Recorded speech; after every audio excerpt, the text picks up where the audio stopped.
In front of me is OPPO F21 Pro 5G, and today I would like to show you how you can download and apply iOS Launcher on this device.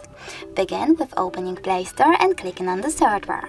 Now you need to type in iOS Launcher and install this app from this developer. When it's ready, open it.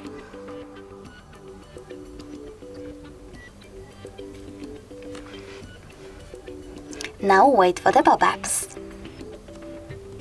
In them you need to choose while using the app and allow. After that, click on Home button and choose iOS Launcher twice. Then click on Got it, and as you can see, Apple layout was applied successfully on my smartphone. If you want to switch between your layouts, you can always do that by going into Settings and choosing Apps section. Over here, click on Default Apps and finally Home app.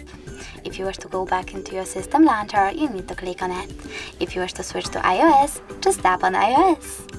Thanks so much for watching. If you enjoyed this video, leave a like, comment and definitely subscribe.